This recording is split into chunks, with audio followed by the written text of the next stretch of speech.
Good morning, everyone. I'm just that dude over there, and last we left off... Yes, that's right. And overestimated ability against the level. Very nice. Good game. Oh yeah, that happened. God, that was way more dark and edgy than I thought it'd be. Anyways, we lost in our last episode, which means we suffer our first reset for the run.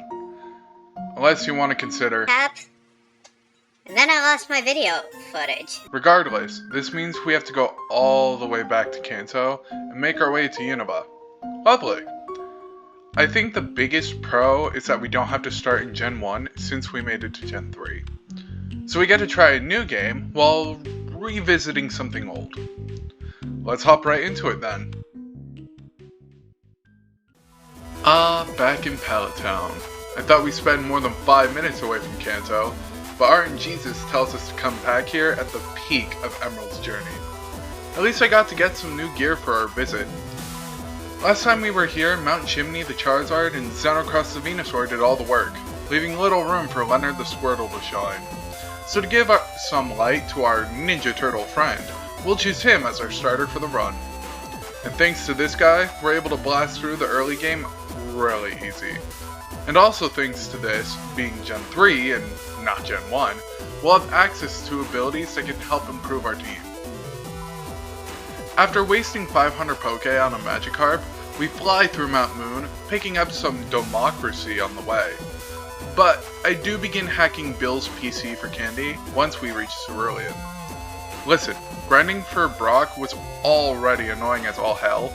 I wasn't about to do the same for Misty, for another 7 levels, plus those who were less than the main party. After beating Misty, we grab the SSN ticket and make our way to Vermilion. I wasn't about to jump into the shim without picking up something to aid us against Surge. So, here comes Diglett Tunnel. Last time we were here, we found Dugtrio, but couldn't use it because Surge's level cap was lower than Dugtrio's level. This time, we were lucky to find Digging Gold the Diglett to sweep the War Veteran. If it seems like I'm blasting through these points relatively quickly, you'd be right. I want to get back into the fire, and in order to do that, we need to cover this as fast as possible. We scrape by Rock Tunnel, which I think is harder here rather than in Gen 1, because you can't see the walls properly. But that's like saying I think running is harder than walking because it leaves me more exhausted in the end. We move straight to Celadon, ignoring Lavender Tower. I really wanted to use Eevee, but considering we're still technically in Gen 1, region-wise that is, I decided to look elsewhere for my gift encounter. We support Team Rocket by buying ourselves a Dratini and a bunch of TMs for later. That's right. We bought coins for the gift. Why? Because I'm 10 and gambling is illegal to minors. But thanks to our investment, we get a Growlithe who is super roided up and ready to go against Erica. After speedrunning the Team Rocket plotline, we grab our Deus Ex Machina with the Pokeflute and turn our attention to Koga. Poison types are still kinda bad, and our strategy to topple the Toxic Ninja is to have PSI the Hypno learn Psychic and throw it at everything within a half-mile radius. We then save a poor Lapras from crime and obtain the elusive Master Ball before fighting Sabrina. I have to thank Patters for his advice about Sabrina's gym, cause now I no longer have to spend hours trying to reach the elusive Witch of Saffron. Similar to Koga, our answer for Sabrina is to send out our plot device and watch her Psychic type struggle to break down our special wall.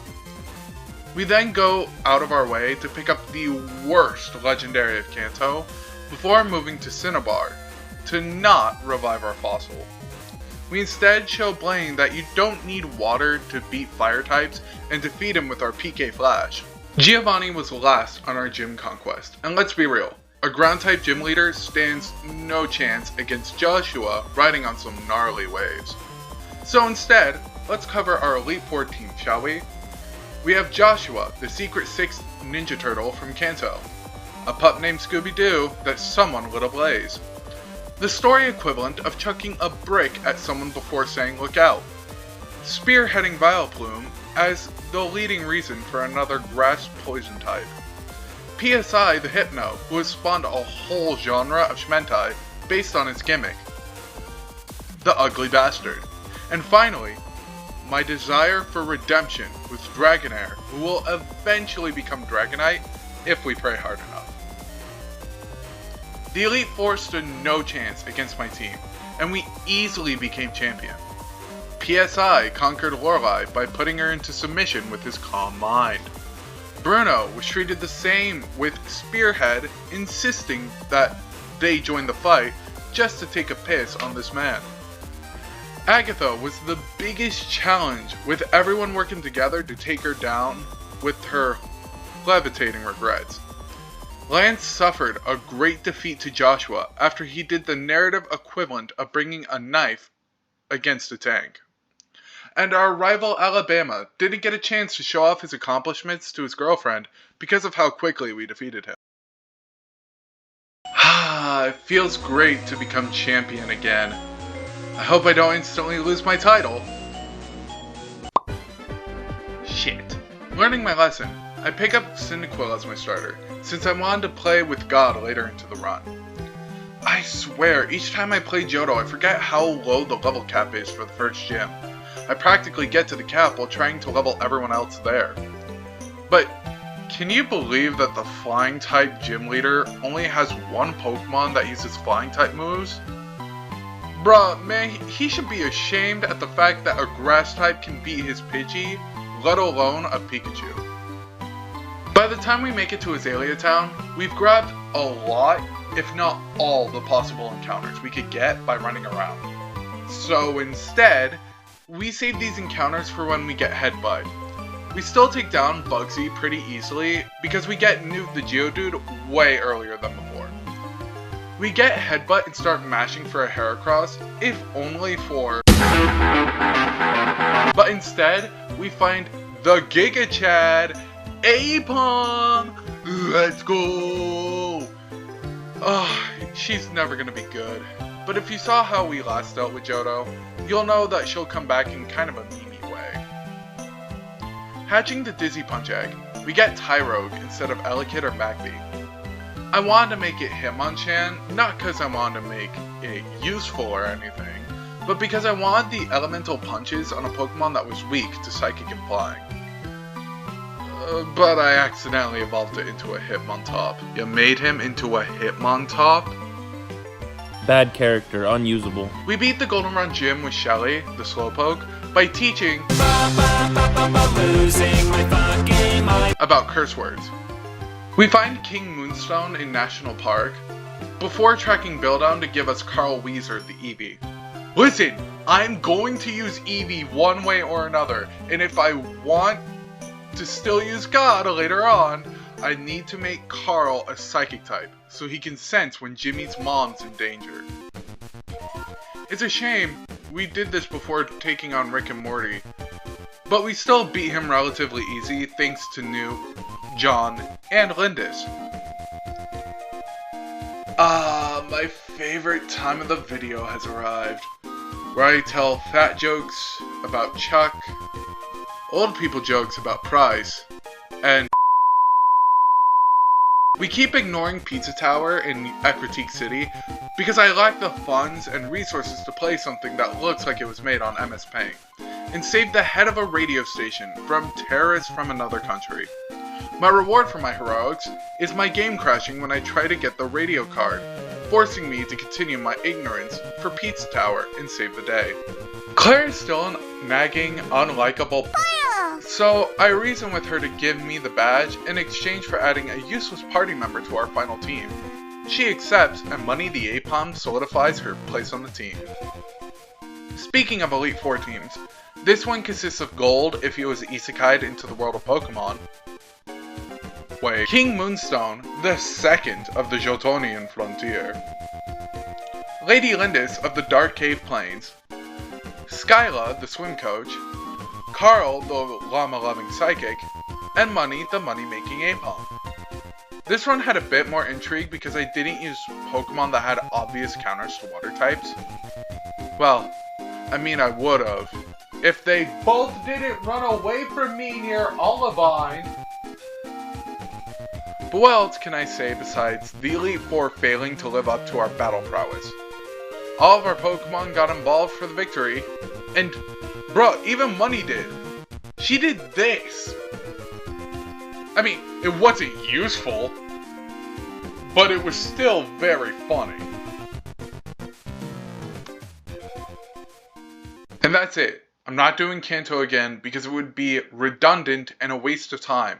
I've already proved I could do it in this video, so I see no reason to— Aw, hell no, you ain't skipping out on our match. Aw, god damn it. Bro, piss off. I already did this shit. I'm not doing it again. Why? You a coward? Gonna cry? Pee your pants, maybe? No. You know what? I'm not doing this. Your attempts to piss me off are not gonna work. No!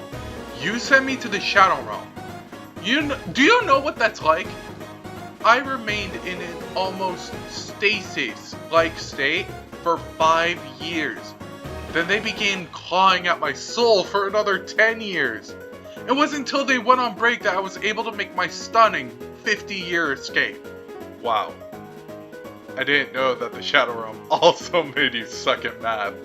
It's been like a month since we last fought. You still look at your 12 to 13-year-old self. The Shadow Realm does stuff to you, man. Stuff you'll never forget.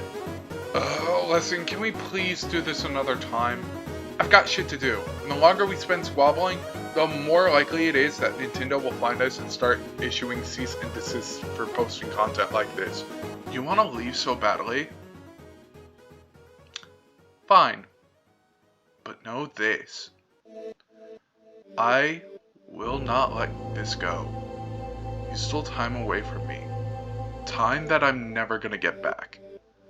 I've had to suffer, lose friends and allies while you were up here talking big shit till you fell off. I will find you, and I will put an end to you.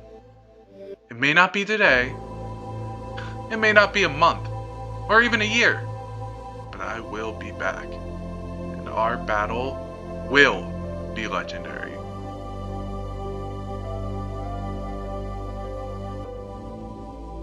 Alright, I've given you enough time, and you don't seem to be moving. So, I guess I'm gonna have to unveil this trick out of my pocket. It's time for an all-out attack! Wait, what?